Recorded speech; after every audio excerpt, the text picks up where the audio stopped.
Une fois leur verre en main, ces participants sont fin prêts à s'élancer pour une randonnée de 3 heures. 7 km de marche à travers les vignes et les terres du Vouvray, avec bien entendu des étapes pour déguster ce bon vin de la région. On est du Puy du Muscadet, donc on vient découvrir un nouveau vignoble. Donc c'est pas du tout les mêmes vins blancs de chez nous.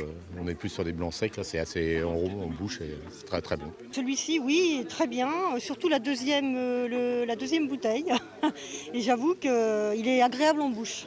Mais l'objectif de cette 17e édition de la VVR pour Vignes Vins Rando, c'est aussi de faire découvrir au grand public l'engagement des vignerons pour le développement durable. Alors il faut parfois tendre l'oreille.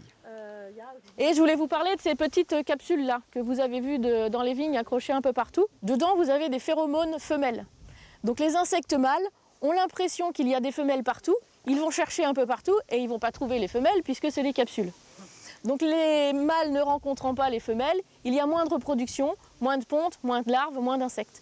Ça permet de contrôler les dégâts dans les vignes sans utiliser d'insecticides. Aujourd'hui, 1500 hectares sur les 2200 de l'appellation Vouvray sont équipés de ces capsules dites de confusion sexuelle, une méthode douce qui rassure les amateurs de vin. On a l'habitude de consommer, d'acheter dans les supermarchés sans vraiment savoir ce qu'on a dans l'assiette ou dans le verre. Donc là, ça permet de revenir un petit peu à des vraies valeurs, les valeurs de la terre, et puis de savoir un peu comment le métier de vigneron peut s'effectuer.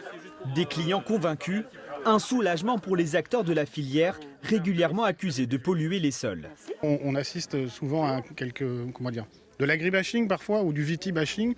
Et donc c'est bien d'expliquer que c'est pas si simple que ça, qu'il y a beaucoup de choses qui sont mises en œuvre pour justement travailler sur la préservation de l'environnement au sein du vignoble. Plus de 10 000 personnes ont participé ce week-end à ces balades à travers les vignobles du Val-de-Loire.